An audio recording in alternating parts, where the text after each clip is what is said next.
Trans প্ৰতিদিন বিহুৰে বিৰিনা সিজন 10ৰ audition আৰম্ভ হৈ গৈছে। ডিব্ৰুগড় জিলা পুথিভঁৰালত আজিৰে পৰা আৰম্ভ হৈছে অডিশন। বৰ বিহুৱতী আৰু সৰু বিহুৱতীৰ প্ৰতিযোগিতাৰ বাবে চলিছে অডিশন। ডিব্ৰুগড় আৰু সমীপৱৰ্তী জিলাৰ শতাধিক প্ৰতিযোগী অংশগ্ৰহণ কৰিছে অডিশনত। ট্ৰেন্স প্ৰতিদিন বিহুৰে বিৰিনা সিজন 10ত আছে মুঠ 8 লাখ টকাৰ পুৰস্কাৰ। ডিব্ৰুগড়ৰ পিছতে 29 মাৰ্চত তেজপুৰ মহাবিদ্যালয় প্ৰেক্ষাগৃহ, 6 এপ্ৰিলত বঙাইগাঁও বীৰঝাৰা পাব্লিক লাইব্ৰেৰী আৰু 12-13 এপ্ৰিলত গুৱাহাটীৰ জ্যোতি চিত্ৰবনত হ'ব অডিশন। আৰু যেহেতু ডিব্ৰুগড়ত অডিশন অনুষ্ঠিত হৈছে, আমি ডিব্ৰুগড়ৰ পৰা আপোনালোকক কিছু পৰিৱেশ দেখাব বিচাৰিছোঁ আমাৰ সাংবাদিক দেৱজিৎ চুতীয়াৰ জৰিয়তে। হয়, নিশ্চয়কৈ ক'ব লাগিব ট্ৰেন্স প্ৰতিদিন বিহুৰে বিৰিনা সিজন 10 আজিৰ পৰা যেহেতু আৰম্ভ কৰা হৈছে ডিব্ৰুগড়ত, আৰু ডিব্ৰুগড়ত যেহেতু আজি প্ৰথম অডিশন আৰম্ভ কৰা হৈছে। ডিব্ৰুগড় জিলা পুথিভঁৰাল প্ৰেক্ষাগৃহত এই প্ৰথমটো অডিশন আৰম্ভ হৈছে আৰু কিছু সময় পিছতে এই অডিশন আৰম্ভ হ'ব।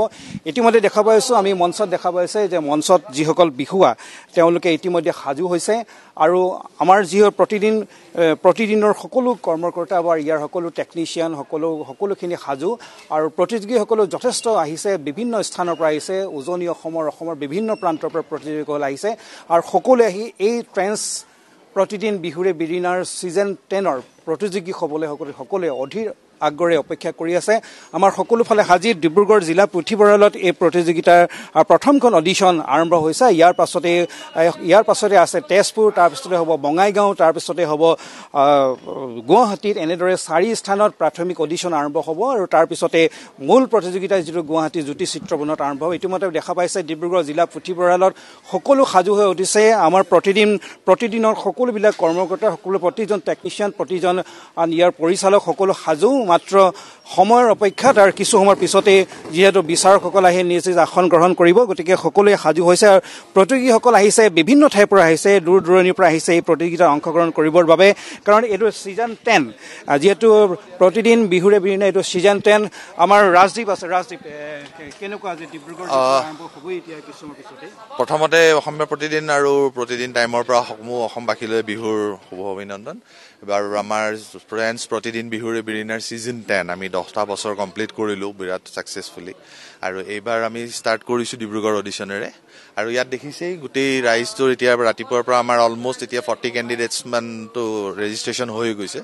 চ' আমি অলৰেডি ষ্টাৰ্ট কৰিছোঁ, বিৰাট ভাল লাগিছে, বতৰো বিৰাট ধুনীয়া এইবাৰ, আৰু ল'ৰা ছোৱালীখিনি আহিছে, সৰু বিহুৱতী বহুতখিনি বেছি আগ্ৰহ এইবাৰৰ বৰ বিহুৱতীৰ লগত। আৰু আমি ইয়াৰ পৰা নেক্সট লোকেশ্যন আমি কৰিম তেজপুৰ, আৰু তেজপুৰৰ পিছত আমি ওলাই যাম বঙাইগাঁৱলৈ, আৰু তাৰ পিছত আমি আছোঁ গুৱাহাটীত।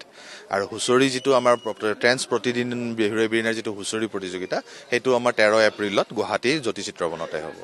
নিশ্চয়, ইতিমধ্যে সকলোখিনি কথা কৈছে আমাৰ ৰাজদ্বীপে, সকলো কৈছে আৰু দেখিছে প্ৰতিযোগীসকল আহি ইতিমধ্যে তেওঁলোকৰ ৰেজিষ্ট্ৰেশ্যন হৈ গৈছে। ইতিমধ্যে তেওঁলোকে কৈছে যে ইতিমধ্যে 40ৰ অধিক প্ৰতিযোগী ইতিমধ্যে ৰেজিষ্ট্ৰেশ্যন হৈ গৈছে, পঞ্জীয়ন হৈ গৈছে তেওঁলোকৰ, আৰু সকলো সাজু নিজৰ নিজৰ ক্ৰমিক নম্বৰ লৈ সকলো সাজু। মই প্ৰতিযোগীসকলৰ কাষলৈ যাবলৈ চেষ্টা কৰিম, তেওঁলোক ক'ৰ পৰা আহিছে তেওঁলোকৰ মনৰ ভাৱ ল'বলৈ আমি চেষ্টা কৰিম যে বিভিন্ন ঠাইৰ পৰা যিসকল প্ৰতিযোগীসকল আহিছে। প্ৰথমতে ভণ্টি, তুমি ক'ৰ পৰা আহিছা? নমস্কাৰ, মই জাপিধৰা পৰা আহিছোঁ। কেনেকুৱা লাগিছে ইয়ালৈ আহি? ভালেই লাগিছে। ভয় লাগিছে নেকি? নাই লগা। ভালদৰে নাচিবা দেই। নিশ্চয় প্ৰথম আহিছা, আগতে জইন কৰিছা এনেকুৱা প্ৰতিযোগিত? নাই কৰা ন, প্ৰথমবাৰ জইন কৰিছা। তোমাৰ নামটো কি? নমস্কাৰ, মোৰ নামটো খামচেং গগৈ। তুমি ক'ৰ পৰা আহিছা? মই লেঙেৰীৰ পৰা আহিছোঁ। কেনেকুৱা ভয় লাগিছে নেকি? নাই লগা। আগতে এনেকুৱা প্ৰতিযোগিতাত অংশগ্ৰহণ কৰিছানে? নাই কৰা। তোমাৰ ক্ৰমিক নম্বৰ কিমান পাইছা? 19। ভালদৰে নাচিবা দেই। ইয়াৰ সৰু বিহুৱতী আৰু আমাৰ লগত ডাঙৰ বিহুৱতী লাইব্ৰেৰীৰ পৰা আমাক কিছু পৰিৱেশ দেখুৱালে আমাৰ জ্যেষ্ঠ সাংবাদিক দেৱজিৎ চুতীয়াই।